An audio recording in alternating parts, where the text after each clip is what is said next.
Episode 3 की शुरुआत में हम स्टोन विलेज को देखते हैं, जहां एलेक्स शेन से कहता है कि यह ईगल का बच्चा अब हमारे साथ ही रहेगा।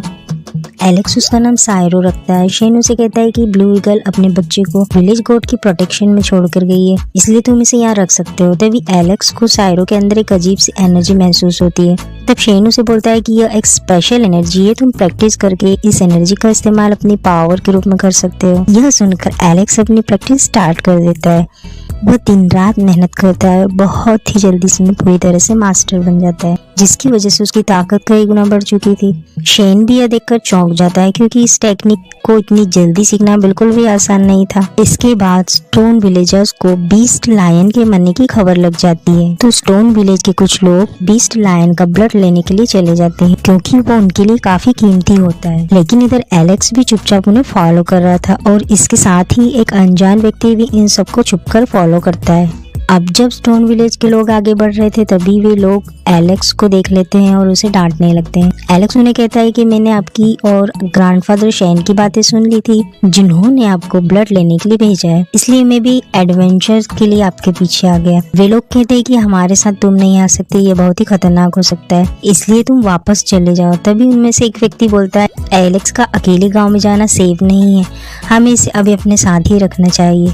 यह सुनकर सभी एग्री करते हैं और आगे बढ़ने लगते हैं। आगे बढ़ने पर घने जंगलों में उन्हें कुछ बीस्ट एनिमल्स की लाशें मिलती है, जिन्हें देखकर समझा जा सकता है कि लायन बीस्ट की बॉडी लेने कई और बीस्ट भी आए थे और आपस में लड़ने की वजह से कुछ मारे गए थे। इसलिए वे लोग सावधान हो जाते हैं और आगे बढ़ते हैं। आगे जाने पर उन्हें 2 और बीस्ट एनिमल्स मिलते हैं जो मरे हुए लग रहे थे, लेकिन अचानक से वो दोनों बीस्ट खड़े हो जाते हैं और उन सबका पीछा करने लगते हैं। जब वो एक लकड़ी के ब्रिज के ऊपर से गुजर रहे थे, तभी एलेक्स वहीं पर रुक जाता है और अपनी सीखी हुई टेक्निक से पेड़ को बीच से तोड़ देता है। इसकी वजह से दोनों बीस्ट पेड़ में फंसकर नीचे गिर जाते हैं। इनके साथ एलेक्स भी गिरने लगता है। खुद को बचाने की कोशिश में एलेक्स एक पत्थर को पकड़ लेता है। अब स्टोन विलेज के लोग सोचने लगते हैं कि एलेक्स को दूसरी तरफ से इधर कैसे लाया जाए। एलेक्स उन्हें कहता है कि ब्लू ईगल हमारी मदद कर सकती है, जो कि अब हमारी दोस्त बन गई है।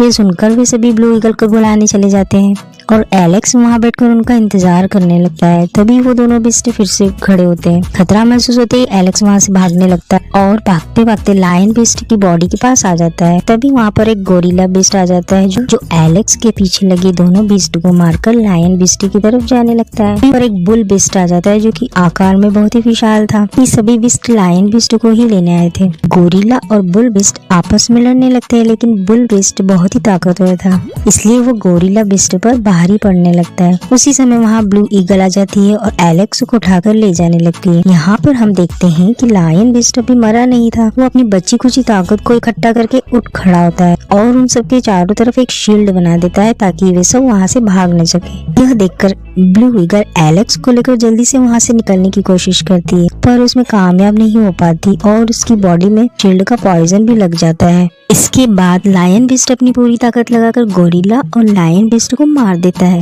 मगर इस दौरान वह और ज्यादा इंजर्ड हो जाता है, इसलिए वह भी मर जाता है। अब वो शील्ड भी टूट जाती है। ब्लू ईगल एलेक्स और उस लायन बीस्ट की बॉडी को उठाकर स्टोन विलेज की तरफ जाने लगती है, लेकिन ईगल की बॉडी पर लगे पॉइजन का असर शुरू हो जाता है और वो एलेक्स और लायन बीस्ट को लेकर गिरने लगती है। तभी उन सभी पर कोई तीरों की बारिश करने लगता है। इसी के साथ ये एपिसोड यहीं खत्म होता है। इस सीरीज के अगले एपिसोड जल्दी ही इस चैनल पर आ जाएंगे, इसलिए चैनल को सब्सक्राइब करना मत भूलना फ्रेंड्स।